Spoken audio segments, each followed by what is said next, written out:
Come with me. C'est l'épisode combien? L'épisode number 1 du suivi des travaux de la grange. Donc je suis trop contente de pouvoir vous amener avec moi et de vous montrer justement ce qui s'est passé dans cette fameuse grange, parce que ceux qui nous ont suivis sur Instagram le savent, il y a eu pas mal de péripéties. On va vous expliquer tout ça, mais là je vous emmène avec moi pour voir du coup la transformation. Ah, c'est de la bonne poutre. Ça c'est épais ça. Le futur plancher du dernier étage. C'est trop canon. Ça fait du bien de voir que ça évolue.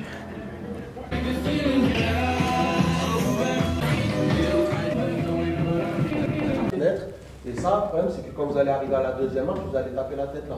Oui, mais c'est pas du stratifié ou du bois.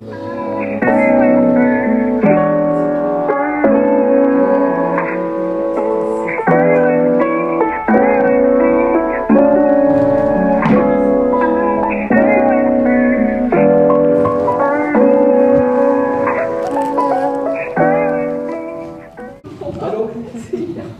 Allô? En plus, t'as le micro allumé encore. Et Val, on est à l'épisode 2 là, qu'est-ce qui s'est passé sur la grange? La dernière fois, le maçon était en train de finir les planchers, et donc là les planchers sont terminés, je suis trop contente. Il a commencé à piquer la façade, et je crois même qu'il a terminé de piquer la façade. Et là on a rendez-vous avec l'électricien, parce que je lui ai fait des petits plans pour lui montrer exactement où est-ce que je voulais les prises, les inters, etc. Donc on va faire un point avec lui, parce qu'il attaque lundi. Et Val, par contre, tu nous as jamais expliqué ce qui s'était passé avec la grange, comment t'as repris le chantier? Attends, viens, on s'avance vers la grange et je t'explique.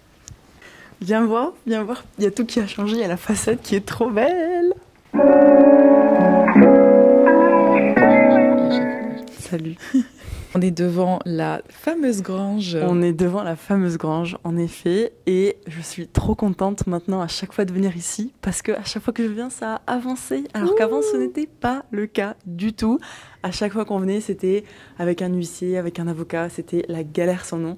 Et là, on vient, c'est propre, ça a avancé, les artisans sont contents d'être là aussi, donc on est juste trop ravis. Donc pour rappel, on a acheté cette grange en septembre 2022, les travaux ont tout de suite commencé, je crois que c'était début octobre 2022, et au mois de novembre 2022, on reçoit un coup de fil des artisans, il y a eu plein de problèmes sur le chantier, et donc du coup on a dit ok stop, on arrête tout, on vient voir sur le chantier et on décide comment on va avancer.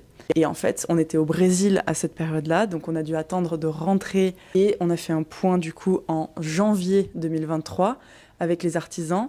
Donc à l'époque, on travaillait avec un couple de maîtres d'œuvre et c'est eux qui avaient choisi les artisans. On était parti sur des artisans tout corps d'état. Le problème, c'est que c'était la guerre entre les deux, donc ils ne communiquaient plus, c'était à nous de le faire à leur place, et donc il n'y avait pas du tout de suivi de chantier. En plus, en janvier, on a constaté qu'il y avait plein de malfaçons. Ils avaient démoli tout le plancher, mais sans sécuriser un petit peu la zone. Ils avaient commencé à remonter un plancher bois, mais les poutres étaient sous-dimensionnées, enfin ils n'avaient pas fait d'études, ils n'avaient rien fait du tout. Suite à ça, on a dit aux maîtres d'œuvre, écoutez, nous on veut plus continuer avec eux, trouvez-nous une solution.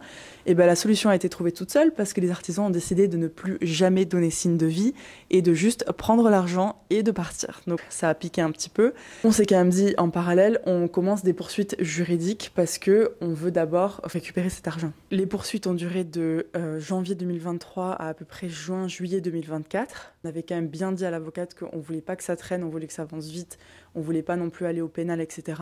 Au fur et à mesure, on s'est rendu compte au fil des démarches que clairement, on allait pouvoir gagner le procès, mais l'entreprise n'était pas solvable. Et les maîtres d'œuvre n'étaient pas assurés en tant que maîtres d'œuvre, mais en tant qu'économistes de travaux et maçons. Donc en fait, on aurait pu gagner le procès, mais on n'aurait jamais récupéré l'argent et on aurait juste perdu peut-être encore 5 ou 6 années. Quand on s'est clairement rendu compte de ça, on s'est dit, franchement, on arrête les frais, on encaisse la perte et on avance avec des bons artisans qu'on connaît, qui sont certes un peu plus chers, et qui sont peut-être pas disponibles de suite, mais au moins on sait qu'on a déjà fait des chantiers avec eux, on sait qu'ils travaillent bien. Du coup, au niveau de la banque, tu as quand même réussi à avoir un différé. Oui. Ça s'est négocié pour pouvoir avoir un peu soufflé un petit peu. C'est vrai qu'avec tout ça, on a pris énormément de retard. Donc au niveau de la banque, on avait déjà un différé de 1 an et demi. On aurait dû commencer à payer, à rembourser, je crois au mois de avril ou mai 2024. On a demandé un différé supplémentaire à la banque qui nous l'a accordé bien sûr au vu de la situation. On va commencer à rembourser au mois de avril ou mai 2025. Il faut vite qu'on avance pour qu'on puisse terminer avant le début des remboursements.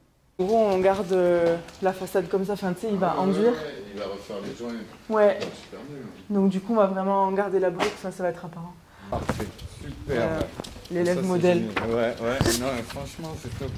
Je t'appellerai pas toutes les 2 minutes ou je ferai pas des trucs approximatifs. Exactement.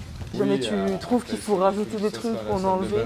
Ça va redonner vraiment un gros potentiel. Ouais, il nous a proposé du talocher de base, mais j'avoue que je suis moins fan, quoi. Ça fait pas... Ça c'est plus aux normes, ça. Hein. C'est un peu branlant tout ça, ouais. Ah non, super. Ouvrir c'est une chose, mais la refermer... Ouais.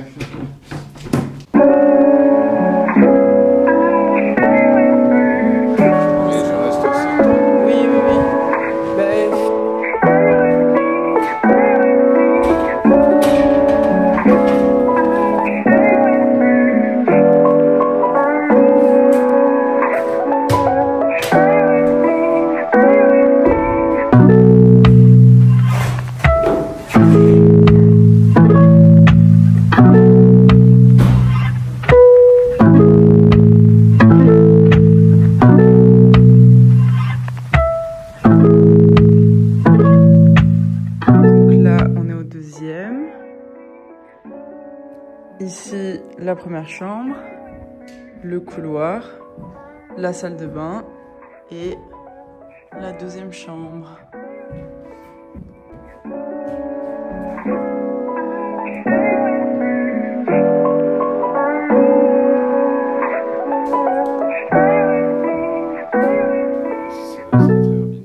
Non, c'est de la loc classique. Meublé ou pas meublé? Meublé, ouais. Donc, du coup, ouais, vous pouvez jouer avec des miroirs. Oui. Quoi. Ouais. Et un peu de profondeur, non? Je sais pas, après ça c'est vous. Oui, non, mais ouais, c'est ça. Et architecte d'intérieur en plus d'être... Le plan initial n'était pas du tout comme ça. Mais tu sais, vu qu'on s'est fait planter le chantier et qu'on a perdu pas mal de temps et d'argent, on allait ouvrir. Donc le chantier, en fait, il allait être ouvert. Tu sais, un filet de catamaran. Oui. Donc il y aurait eu une hauteur sous plafond monstrueuse et tout ça, mais il fallait une ceinture métallique, il fallait du coup un étage encore au-dessus pour créer une deuxième chambre, parce que celle-là on l'a enlevée, on l'a refermée. Ouais. Ah là je crois que t'es dessus. Et donc pour l'épisode 3, on peut s'attendre à quoi? Dans l'épisode 3, donc il y a l'électricien qui commence la semaine prochaine, il y a le plombier qui démarre la semaine suivante. Il y a le menuisier qui est venu prendre les cotes pour la fenêtre du dernier étage et donc ça sera posé dans 5 à 8 semaines et donc on attaquera le placo début d'année 2025. Abonne-toi pour voir la suite des épisodes de La Grange et bien d'autres vidéos et si tu veux plus d'infos, tu peux télécharger nos guides explicatifs pour comment investir dans l'immobilier et comment obtenir un financement facilement sans passer par un courtier dans la bio.